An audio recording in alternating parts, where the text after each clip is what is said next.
کیا کیا مشکلات تو اس کے بعد آپ صلی اللہ علیہ وسلم کو کیا کیا مشکلات فیس کرنی پڑی.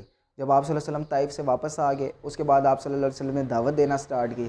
جیسے جیسے آپ صلی اللہ علیہ وسلم دعوت دیتے رہے لوگ آپ صلی اللہ علیہ وسلم کے دوبارہ خلاف ہوتے گئے.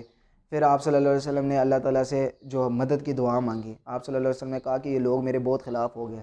اے اللہ یا تو عمر بن خطاب یا تو جو ہے نا عمر بن حشام عمار بن جو ابو جہل تھا, یا اللہ تعالیٰ حضرت عمر رضی اللہ تعالیٰ یا ابو جہل, ان دونوں میں سے نا کسی ایک کو آپ اسلام قبول کروا دیں.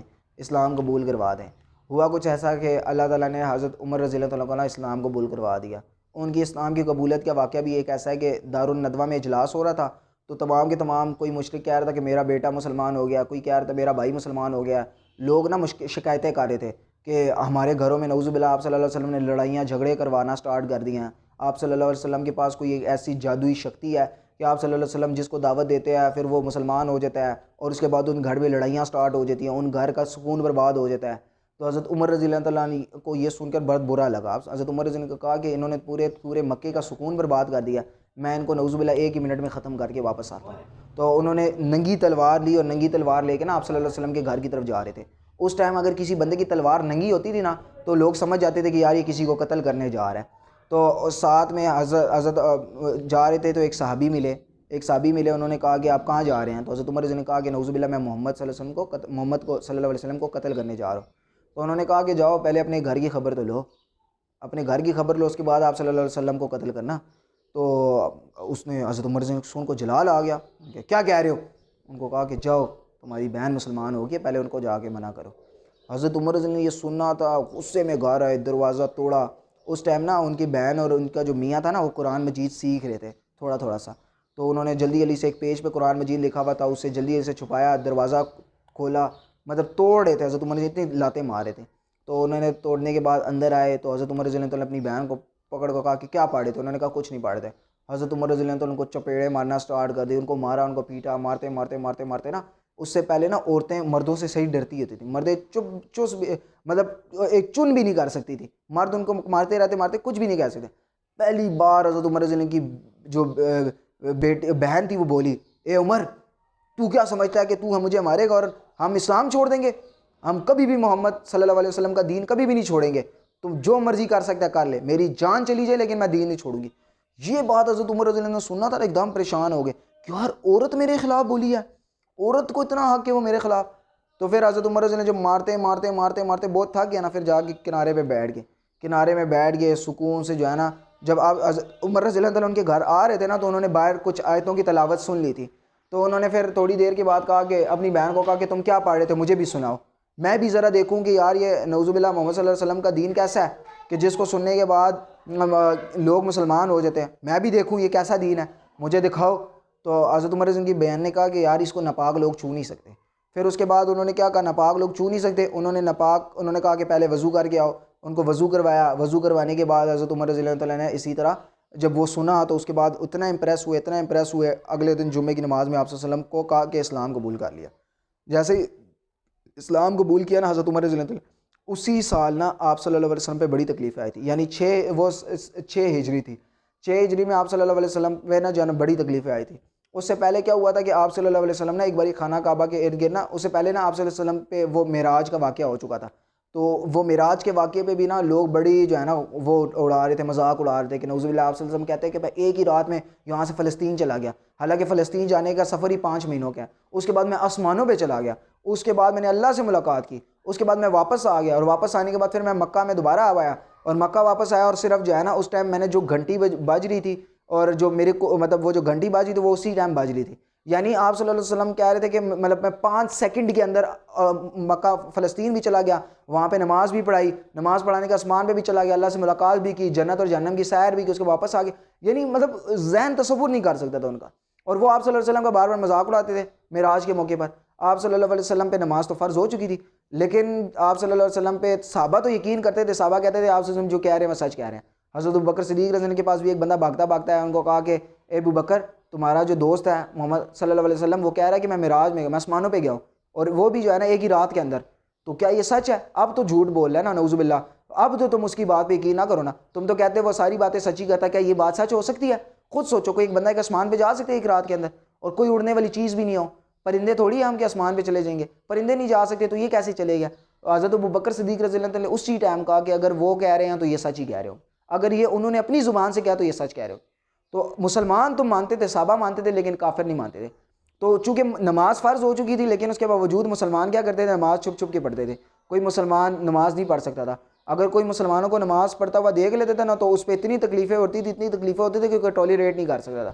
تو حضرت عمر رضی اللہ تعالیٰ عنہ جب مسلمان ہوئے, حضرت عمر رضی اللہ تعالیٰ عنہ نے کہا کہ اللہ کے رسول ایک ایک کافر کے گھر گئے, ایک ایک کافر کے گھر جا کے دروازہ کھٹکایا. ابو جہل کو کہا کہ ابو جہل, عمر ابن خطاب محمد عربی کا غلام بن گیا, جو کر سکتے ہو نا کر کے دکھاؤ, اب ان کو تکلیف دے کے بچاؤ. ایک ایک ابو سفیان کے گھر, فلانے کے گھر, امیہ ابن خلف کے گھر, فلانے جو بڑے بڑے ڈان تھے نا اس ٹائم کے, جو بڑے بڑے بدماش تھے, ان کے ایک ایک کے گھر گئے. پورے مکہ کے لوگوں میں خانہ کعبہ کے قریب کھڑے ہو کے اعلان کیا کہ عمر بن خطاب مسلمان ہو گیا, جو کر سکتے ہو اب کر کے دکھاؤ. آپ صلی اللہ علیہ وسلم نے اس کے بعد آپ چلے گئے, دوپہر کی نماز کا ٹائم ہوا. دوپہر کی نماز کا ٹائم ہوا تو آپ نے کہا کہ نماز ادھر ہی پڑھ لیتے ہیں. کمرے کے اندر چھوٹا سا کمرہ تھا. حضرت عمر رضی اللہ عنہ نے کہا کہ اے اللہ کے رسول, عمر مسلمان ہو گیا اور عمر کے ہوتے ہوئے آپ کمرے میں نماز پڑھے ہو. آپ صلی اللہ علیہ وسلم کا ہاتھ پکڑا, حضرت بلال حبشی کا ہاتھ پکڑا, ان کو کہا کہ آؤ خانہ کعبہ کے قریب آؤ. حضرت بلال حبشی کو اپنے کندھے پہ بٹھایا اور خانہ کعبہ کی چھت پہ چڑھایا, اور ان کو کہا کہ بلال اذان دو. بلال رضی اللہ عنہ نے اذان دی. اذان دینے کے بعد جو ہے نا آپ صلی اللہ علیہ وسلم نے پہلی بار پورے مکہ کے سامنے, خانہ کعبہ کے سامنے نماز پڑھی. خود سوچو ذرا, خانہ کعبہ کی چھت ہے, وہاں پہ 50 سے زیادہ بت پڑے ہوئے ہیں, اور بت پڑے ہونے کے ساتھ ساتھ مسلمان دعوت دے رہے ہیں اللہ کے, اللہ ایک ہے, اللہ کے سوا کوئی معبود نہیں ہے, اللہ کی طرف آ جاؤ. خود سوچو, جسٹ کنسیڈر, یہ سوچ بھی ہم نہیں سکتے, اور یہ ہوا ہے. اس کے بعد ایسا ہوا کہ آپ صلی اللہ علیہ وسلم نیچے آئے, حضرت بلال حبشی نیچے آئے, نماز پڑھائی. تو اس کے بعد ایک امپیکٹ پہ گیا. اس کے بعد آپ صلی اللہ علیہ وسلم دعوت کرتے رہتے تھے. آپ صلی اللہ علیہ وسلم سرعام آ کے مکے کے بعد نماز پڑھتے تھے. تو ایک بار اسی طرح ہوا کہ آپ صلی اللہ علیہ وسلم نماز پڑھ رہے تھے, ابو جہل آیا ملعون, اس نے آپ صلی اللہ علیہ وسلم کا گریبان پکڑا اور نعوذ باللہ آپ صلی اللہ علیہ وسلم کو تھپڑ مار دیا. یہ بات جیسے آپ کو تھپڑ مارا نا, اور نعوذ باللہ آپ صلی اللہ علیہ وسلم کو بکواس کی آپ صلی اللہ علیہ وسلم کے خلاف, انہوں نے نعوذ باللہ برا بھلا کہا, تو آپ صلی اللہ علیہ وسلم نے اس ٹائم ٹالریٹ کر دیا, کیونکہ آپ صلی اللہ علیہ وسلم صبر کا پیکر تھے.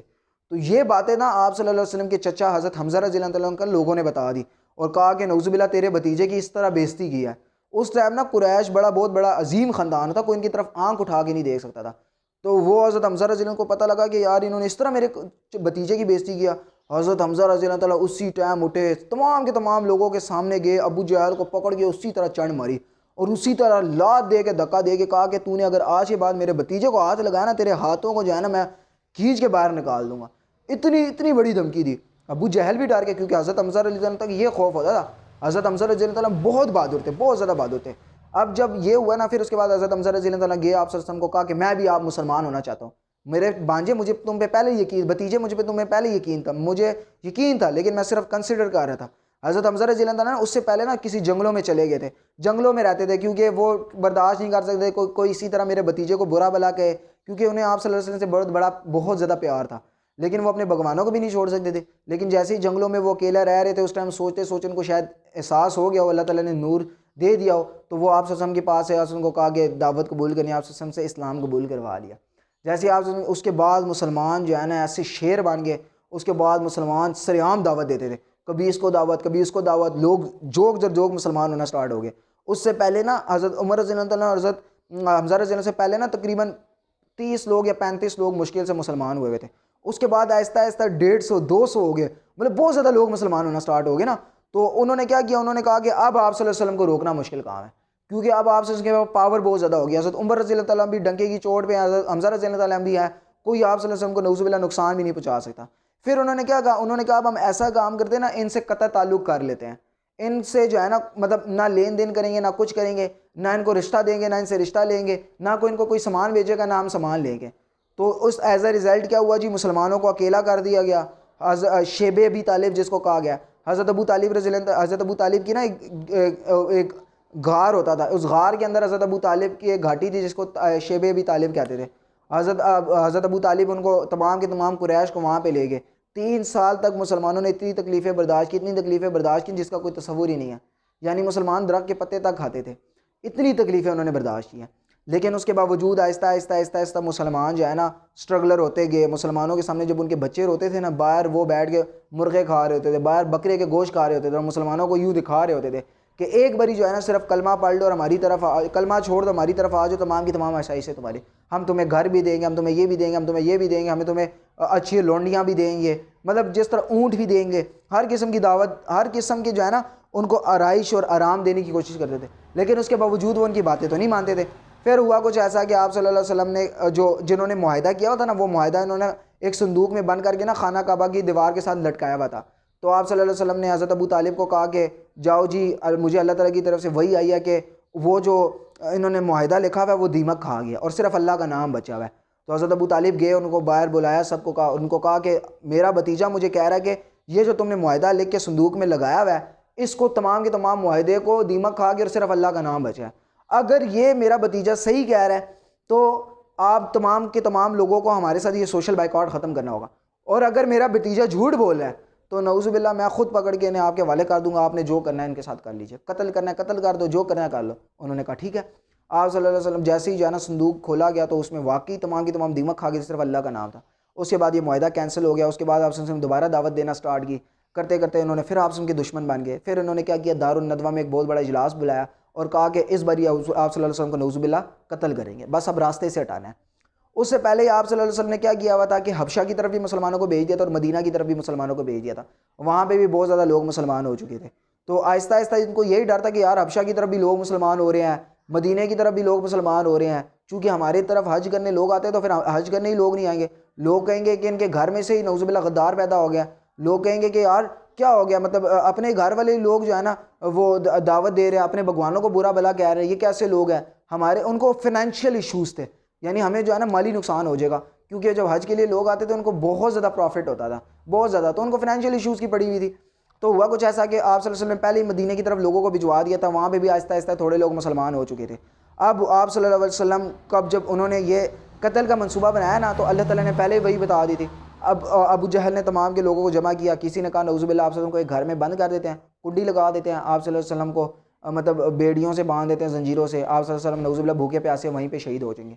کسی ایک نے کہا کہ نہیں میں ایسا کرتے ہیں، انہیں جلا وطن کر دیتے ہیں، یعنی ان کو گھروں سے نکال دیتے ہیں تمام کے تمام قریش کو، پھر یہ باہر جا کے جس طرح طائف میں نعوذ باللہ پتھر کھا کے آئے تھے، باہر بھی وہاں پہ پتھر کھائیں گے اور لوگ ان کو خود ہی نعوذ باللہ شہید کر دیں گے۔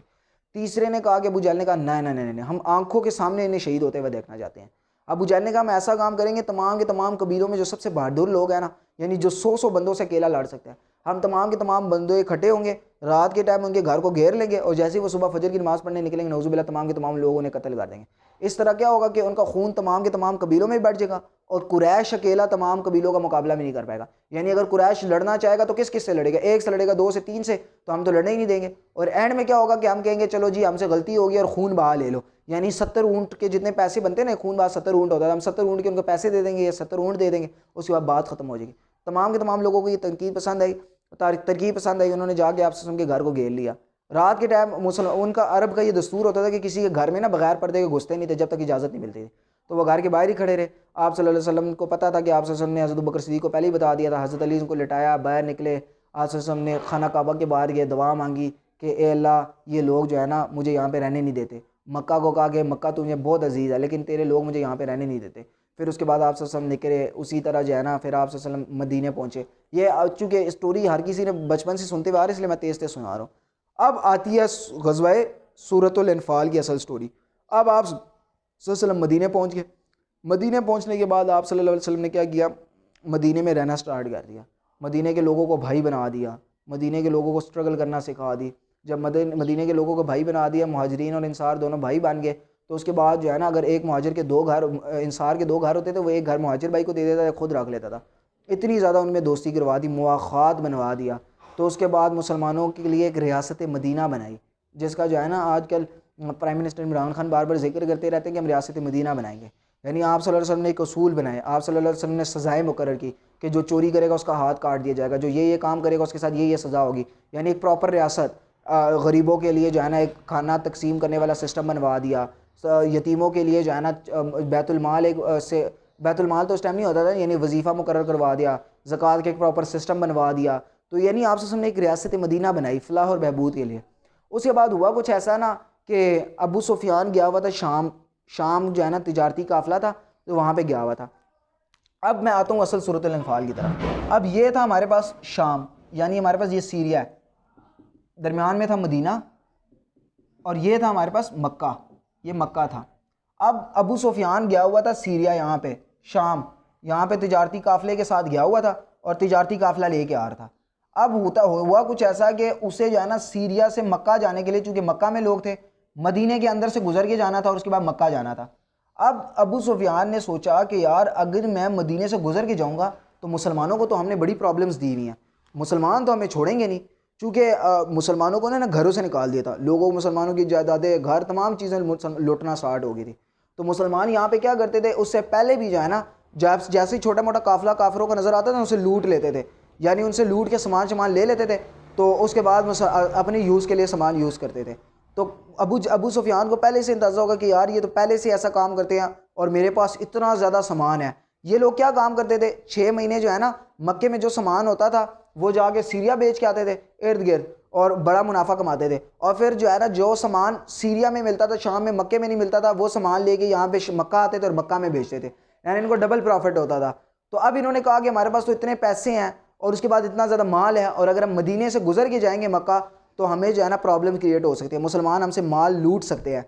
تو ہوا کچھ ایسا، اس نے کیا کیا، ابو جہل کو ایک لیٹر بھجوایا، ابو جہل کو کہا کہ اسی طرح مسلمان ہمیں نقصان پہنچا سکتے ہیں، آپ نے کیا کام کر رہے ہیں، آپ نے جو ہے نا ہماری مدد کے لیے بندے بھیجواؤ۔ تو ابو جہل نے فوراً 1000 بندوں کا لشکر تیار کیا۔ وہ تو پہلے ہی چاہتے تھے کہ ہم مسلمانوں کے ساتھ جنگ لڑیں، لیکن جو اور لوگ ہوتے تھے وہ کہتے تھے نہیں مسلمانوں کے ساتھ جنگ نہیں لڑنی۔ تو اب ابو جہل نے جب 1000 بندوں کا لشکر تیار کیا نا، اس سے کیا کہا، لشکر تیار کرایا اور خانہ کعبہ کے پاس گیا اور خانہ کعبہ کا غلاف کھینچ کے دعا مانگی، اس کو کہا کہ اے خدا یا اے بھگوان جو بھی ہو تم، اگر ہم میں سے جو بھی حق پہ ہے نا اس کو جو ہے اس کو آج فتح نصیب کروانا، اگر ہم حق پہ ہیں تو ہم جیت جائیں، اور اگر محمد صلی اللہ علیہ وسلم حق پہ ہیں تو جنگ میں ان کی فتح ہونی چاہیے۔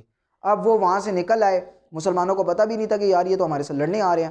ساتھ ہی اللہ تعالیٰ نے نا وہی نازل فرما دی، اللہ تعالیٰ نے کہا کہ 2 گروہ ہیں، 2 گروہ میں سے آپ جس کے ساتھ بھی لڑو گے نا تو آپ جیت جاؤ گے۔ اب 2 گروہ سے کون مراد ہے، یعنی ایک ابو جہل کا گروہ جو مکے سے آ رہا ہے اور ایک ابو سفیان کا گروہ جو یہاں سے آ رہا ہے۔ اللہ تعالیٰ نے کیا فرمایا کہ یہاں سے جو ابو جہل آ رہا ہے اور یہاں سے جو ابو سفیان آ رہا ہے، تم دونوں میں اگر ان دونوں میں سے کسی کے ساتھ بھی تم لڑو گے نا تم جیت جاؤ گے، یعنی 2 گروہ میں سے جس کے ساتھ بھی لڑو گے تم جیت جاؤ گے۔ آپ صلی اللہ علیہ وسلم نے مشورے کے لیے لوگوں کو بلایا اور کہا کہ یار ہمیں ابو سفیان سے لڑنا چاہیے یا ابو جہل سے لڑنا چاہیے، کیونکہ اللہ تعالیٰ نے تو کہہ دیا آپ جیت جاؤ گے، اس کا مطلب 100% ہم جیتیں گے۔ تو جو مدینے کے لوگ تھے نا، چونکہ انہوں نے کافروں سے، جو مکے کے لوگوں کے ساتھ جب رہ نہیں تھے، انہوں نے تکلیفیں برداشت نہیں کی ہوئی تھی، تو انہوں نے کہا کہ اللہ کے رسول ہم ایسا کام کرتے ہیں، ابو سفیان والے قبیلے کو، قافلے کو لوٹ لیتے ہیں، کیونکہ ان کے پاس پیسہ بھی ہے، ان کے پاس دولت بھی ہے، ان کے پاس ساری چیزیں ہیں، تو ہم جیت جائیں گے۔ اللہ تعالیٰ نے تو ویسے بھی کہا ان سے آسانی سے جیت جائیں گے، اور ابو جہل کے لوگ 1000 2000 پتہ نہیں کتنے لوگ لے آئیں، ان کے ساتھ لڑنا پڑے گا، اور ہمارے پاس تلواریں بھی نہیں ہیں، کچھ بھی نہیں ہے، تو ہمارے لیے بڑی ایشو کریٹ ہو سکتا ہے۔ لیکن اللہ تعالیٰ نے کہا کہ تم نے اب مسلح گروہ سے لڑنا ہے، یعنی آپ نے ابو جہل وغیرہ کے ساتھ لڑنا ہے، کیونکہ ابو جہل نے اب دعا مانگ لیا ہے کہ جو حق پہ ہوگا اس کو جو ہے نا فتح نصیب ہونی چاہیے۔ تو اس کے بعد ہوا کچھ ایسا کہ اب اللہ تعالیٰ نے جب حکم آ گیا، اللہ تعالیٰ نے کہا کہ اب آپ نے نا انہی کے ساتھ لڑنا ہے۔ پھر اللہ تعالیٰ نے جو ہے نا مسلمانوں کو جہاد پہ ابھارنے کے لیے حضرت جبرائیل علیہ السلام کو دوبارہ بھجوایا اور آیتیں نازل فرمائی۔ ان کو آیتوں میں فرمایا کہ اے اللہ کے نبی ان کو بتا دو کہ اگر آپ میں سے 20 لوگ بھی لڑنے والے ہوں گے نا اور ثابت قدم رہنے والے ہوں گے تو 200 پہ بھاری ہوں گے، اور اگر 200 لوگ ایسے ہوں گے جو ثابت قدم رہنے والے ہوں گے تو ان کے 1000 پہ بھاری پڑ جاؤ گے، اور اللہ تعالیٰ خود فرشتوں کے ذریعے تمہاری مدد کرے گا، اور جو جنگ کے روز ان کفاروں کے ساتھ لڑنے جائے گا اس کے لیے جنت کا وعدہ ہے، یعنی وہ جنتی ہوگا۔ تو آپ صلی اللہ علیہ وسلم نے جب یہ اعلان سنا، آپ صلی اللہ علیہ وسلم بھی بندے لے کے پہنچ گئے۔ بدر کا مقام تھا، رمضان کا مہینہ تھا، آپ صلی اللہ علیہ وسلم کے پاس ٹوٹل بندے تھے 313، اور کفار کے پاس بندے تھے تقریباً 1001۔ اب ہوا کچھ ایسا، ابو سفیان کو پتا تھا کہ یار میں مدینے سے گزر کے نہیں جا سکتا، ابو سفیان ایک دوسرا لمبا روٹ لے کے مکہ پہنچنے والا تھا۔ اب مسلمان تو مکے کے مدینے پہ تھے، ادھر سے جو ہے نا ابو جہل تک قافلہ لے آیا، ابو جہل اور مسلمانوں کے درمیان نا ٹاکرا سٹارٹ ہو گیا۔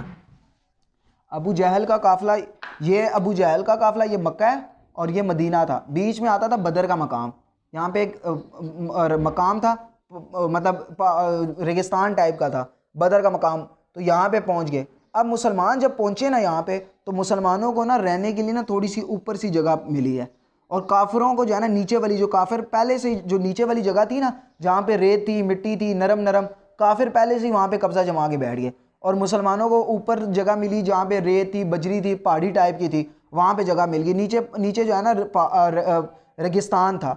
اب ہوا کچھ ایسا کہ جب مسلمانوں نے ان کو دیکھا نا، کافر جو ہے نا ڈھول والے لے کے آگے، لڑکیاں نچا کے لے کے آ رہے، ساری ہر کسی بندے کے پاس تلوار ہے، کسی کے پاس بڑا لاٹھی ہے، بڑے بڑے ہاتھی لے کے آگے، اونٹ لے کے آگے۔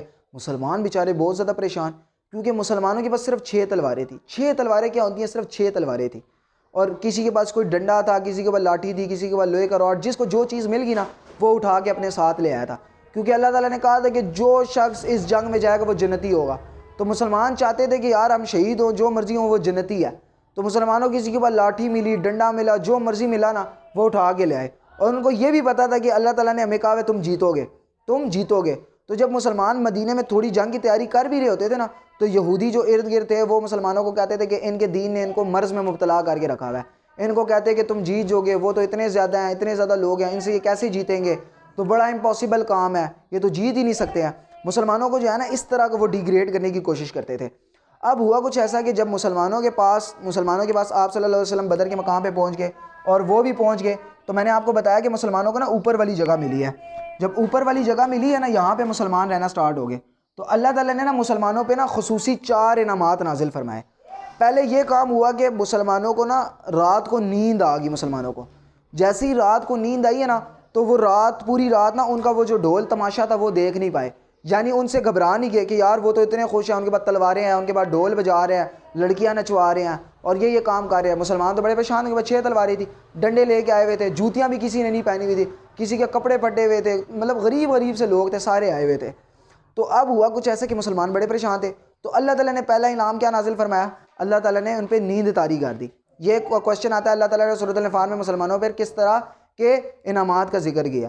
اللہ تعالیٰ نے جیسی نیند طاری کی تو وہ مسلمان ان کو دیکھ نہیں پائے، جیسے مسلمان ان کو دیکھ نہیں پائے نا، تو ایز اے ریزلٹ کیا ہوا؟ مسلمانوں کے اندر ان کا جو روب تھا اور دبدبہ تھا وہ کم ہو گیا۔ دوسرا کام کیا کیا؟ اللہ تعالیٰ نے صبح ہی صبح بارش نازل کر دی۔ جیسے ہی بارش نازل ہوئی نا، تو مسلمان جو اوپر والی جگہ پہ تھے نا جہاں پہ بجری تھی، مسلمانوں کے پیر جم گئے، اور مسلمان نہا دھو کے پاک ہو گئے، اور ان سے جو شیطانی علائشیں تھیں، یعنی شیطان کے جو وسوسے تھے، جو شیطان ان کو ڈرا رہا تھا، اللہ تعالیٰ نے اس کو بھی دور کر دیا۔ اور جب کفار تھے، کفار نرم مٹی کے اوپر تھے، جیسے ہی بارش ہوئی وہاں پہ کیچڑ بن گیا اور ان کے پیر پھسلنا سٹارٹ ہو گئے۔ دوسرا کام یہ ہو گیا۔ تیسرا کام کیا ہوا؟ اللہ تعالیٰ نے کہا کہ میں تمہارے لوگوں کی فرشتوں کے ذریعے مدد کروں گا۔ اللہ تعالیٰ نے فرشتے نازل فرمایا، حضرت جبرائیل علیہ السلام آئے، حضرت جبرائیل علیہ السلام کو کہا کہ آپ نے صرف لڑنا ہے، اللہ تعالیٰ آپ کی مدد کریں گے، اللہ تعالیٰ جو ہے نا آپ کی مدد کریں گے۔ دوسرا جو شیطان تھا، ایک بڑے سے سردار کی شکل میں کافروں کے پاس پہنچ گیا، اور کافروں کو کہتا آج کی رات آپ نے گھبرانا نہیں ہے، میں تمہارا رفیق ہوں، میں تمہارا دوست ہوں، کل میں تمہاری مدد کروں گا۔ شیطان انہیں بتا رہا ہے۔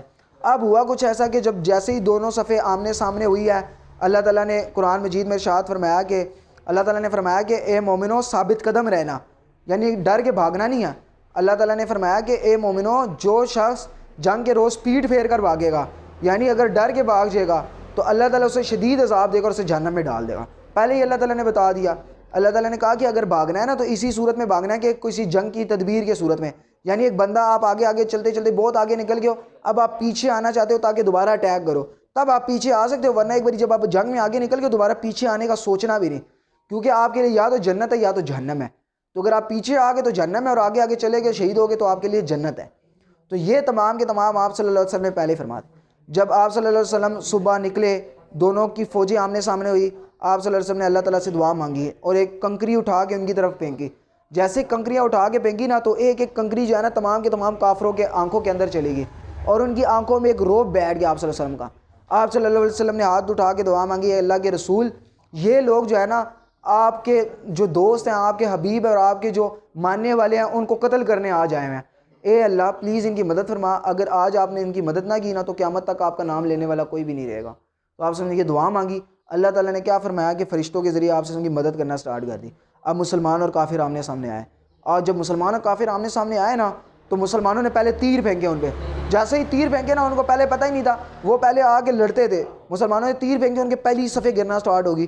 اس کے بعد حضرت حمزہ رضی اللہ تعالیٰ اور یہ حضرت عمر بن خطاب رضی اللہ تعالیٰ، تمام کے تمام مسلمان آپس میں مطلب مسلمان اور کافروں کی صحیح لڑائی سٹارٹ ہوگی۔ لڑتے جو ابو جہل تھا، اتنا بڑا سردار بنا ہوتا، ان کو 2 بچوں نے، چھوٹے چھوٹے بچے تھے، 8 سال، ایک 8 سال کا، ایک 10 سال کا، انہوں نے جو ہے نا، ایک نے کیا کیا، گھوڑے کے ٹانگ پہ ڈنڈا مارا تو گھوڑا گرا اور دوسرے نے جو ہے تلوار اٹھا کے ابو جہل کو مار دی. جیسے ہی ابو جہل کو قتل کیا, بچوں نے قتل کرا, اتنا بڑا سردار تھا, اتنا بڑا سردار تھا, اللہ تعالیٰ نے خاک آلود کر دیا. تو ایز اے رزلٹ کیا ہوا کہ کافروں کے ذہنوں میں روب بیٹھ گیا کہ یار مسلمان کیا ہے, یہ تو مسلمان پاگل ہو گئے ہیں. مسلمان ان سے 6 تلواریں تھیں, ان سے تلواریں لے کے ان کو گرا کے ان سے تلواریں لے کے ان کو قتل کر رہے تھے. اتنا ان کو قتل کیا. ان کے 70 بڑے بڑے سردار مارے گئے, ان کے 70 بڑے بڑے سردار. باقی جتنے تھے ان کے ذہنوں میں اس طرح روب بیٹھ گیا تھا کہ وہ ڈر ڈر کے بھاگ گئے. اتنی ذلیل اور رسوا کن ان کو شکست ہوئی ہے جس کا وہ سوچ بھی نہیں سکتے تھے. یعنی اتنی شکست ہوئی ہے. جب مسلمان آپس میں لڑ رہے تھے نا تو شیطان دیکھ رہا تھا کہ فرشتے نازل ہو رہے ہیں اور مسلمانوں کی مدد کر رہے ہیں. تو شیطان نے کیا کہا, شیطان بھاگتا ہے, کہتا ہے کہ مجھے تو اللہ سے ڈر لگتا ہے, میں ایسی چیزیں دیکھ رہا ہوں جو تم نہیں دیکھ سکتے, اور اللہ تعالیٰ بڑا سخت عذاب دینے والا ہے. اور وہ وہاں سے بھاگ گیا. ایز اے رزلٹ کیا ہوا, کافر اور پستے گئے. مسلمانوں نے رگڑ رگڑ کے ان کو مارا, بہت مارا ان کو. ان کے بڑے بڑے سردار مار دیے, جو بڑے بڑے 70 سے زیادہ بڑے بڑے پڑھے لکھے لوگ تھے یا جو بھی ان کے ہاتھوں میں آیا ان کو گرفتار کر کے اپنے ساتھ لے گئے. اس ٹائم اگر کسی بندے قیدی گرفتار ہو جاتے نا جنگ کے دوران, ان کے لیے ڈوب مرنے کا مقام ہوتا تھا. تو اب لوگوں نے مذاق اڑانا سٹارٹ کر دیا. جب وہ کافر گئے, ہارنے کے بعد جو ہے نا, مذاق اڑانا سٹارٹ کر دیا کہ 313 سے ہار کے آ گئے. ان میں بچے بھی تھے, عورتیں بھی تھیں, ان کے بعد ڈنڈے بھی نہیں تھے, کچھ بھی نہیں تھا, یہ ہار کے آ گئے ہیں. 70 بڑے بڑے لوگ مروا کے آ گئے ہیں, 70 سے زیادہ ان کے لوگ گرفتار ہو گئے ہیں. تو وہ بڑے سخت پریشان, ان کی بڑی بےزتی ہوئی. اب جب مسلمان کافر بھاگ رہے تھے نا, ان سے سامان بھی گرتا تھا, کسی سے لاٹھی گر گئی, کسی سے سونے کی تلوار گر گئی, کسی سے کیا گر گیا, کسی سے کیا گر گیا. تو مسلمان نا جس بندے کو جو چیز ملتی تھی نا وہ اٹھا لیتے تھے. اس کو کہتے ہیں مال غنیمت. اور کوشچن جو صورت ہے اس کا نام بھی سورۃ الانفال اسی مال غنیمت پہ رکھا گیا. تو جیسے وہ مال غنیمت اٹھاتے تھے نا تو مال غنیمت جس کو ملتا تھا وہ اسی کا ہوتا تھا. اب کچھ نہ صحابہ کے ذہنوں میں یا کچھ لوگوں کے ذہنوں میں یہ خیال آنے لگ گیا, جیسے ایک صحابی تھے, ان کا بیٹا بھی تھا, ان کے ابو بھی تھے, وہ خود بھی شریک تھے, ان کا بھائی بھی شریک تھا, 4 بندے تھے. اب جب جنگ ختم ہوئی تو وہ صحابہ کو پروٹیکٹ کر رہے تھے, دوسرے کو پانی پلا رہے تھے, کوئی آپس کو پروٹیکٹ کر رہا تھا. تو ایز اے ریزلٹ وہ کیا ہوا کہ وہ مال غنیمت اکٹھا نہیں کر پائے, اور جو باقی لوگ تھے وہ اکٹھا کرنے میں کامیاب ہو گئے. کسی کے پاس زیادہ آئی, وہ ایک لوگ تھے ان کے پاس اتنی زیادہ چیزیں آ گئی. تو کچھ صحابہ کے ذہنوں میں یا کچھ لوگوں کے ذہنوں میں یہ خیال پیدا ہونا سٹارٹ ہوگا کہ یار یہ تو ناانصافی ہے, یا ان کے پاس اتنے سامان آ گیا, ہمارے پاس تو کچھ بھی نہیں آیا. مطلب یہ کہنا بھی برا ہے, لیکن مٹیریلسٹک تھنگ کے بارے میں وہ سوچتے بھی نہیں تھے, لیکن پھر بھی ذہن میں خیال تو آتا ہے نا. پھر اللہ تعالیٰ نے فوراً آیتیں نازل فرمائی. اللہ تعالیٰ نے کہا کہ جس کو جو چیز ملتی ہے نا تمام کے تمام آپ صلی اللہ علیہ وسلم کے سامنے جا کے جمع کر دے. تو جس لوگوں کو جو چیز ملی تھی انہوں نے آپ صلی اللہ علیہ وسلم کے سامنے آ کے جمع کر دیا. آپ صلی اللہ علیہ وسلم نے اس کے 5 حصے بنائے.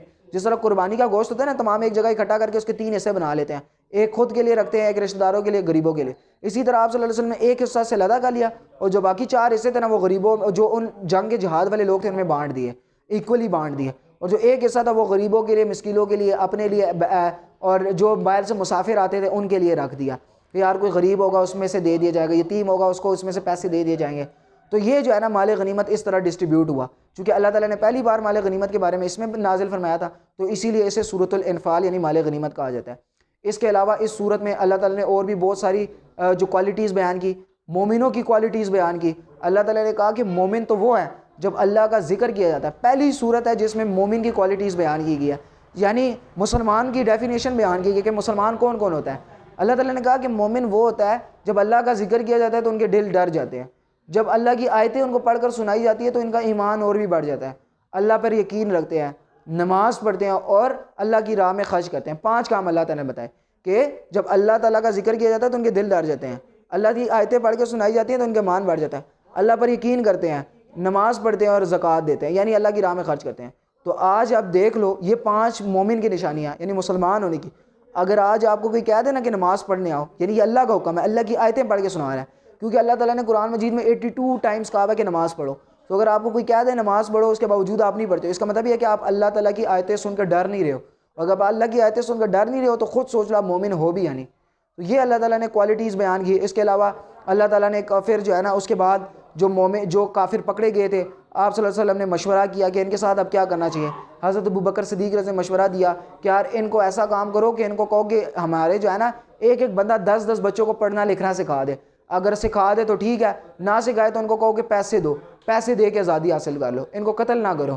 تو اسی طرح کیا کہ انہوں نے 10 بندوں کو پڑھنا سکھانا سٹارٹ کر دیا. جیسے وہ سکھاتے تھے تو وہ آہستہ آہستہ نا مسلمانوں کو آبزرو کرتے تھے کہ یار مسلمان تو اتنا پیار میں آپس میں رہتے ہیں, تمام میں ایکویلٹی ہے, امیر غریب کالا گورا سارے ایک جگہ نماز پڑھتے ہیں. تو آہستہ آہستہ آہستہ وہ لوگ بھی مسلمان ہونا سٹارٹ ہو گئے اور تقریباً 70 میں سے 60 تو مسلمان ہو ہی گئے تھے، باقی 10 جو ہے نا لوگوں نے پیسے دے دے کے آزاد کروا لیے تھے۔ تو یہ تمام کی تمام سورۃ الانفال کی سٹوری تھی۔ امید ہے کہ آپ کو پسند آئی ہوگی، پسند آئی ہے تو لائک کریں، کمنٹس کریں۔ اوکے، اللہ حافظ۔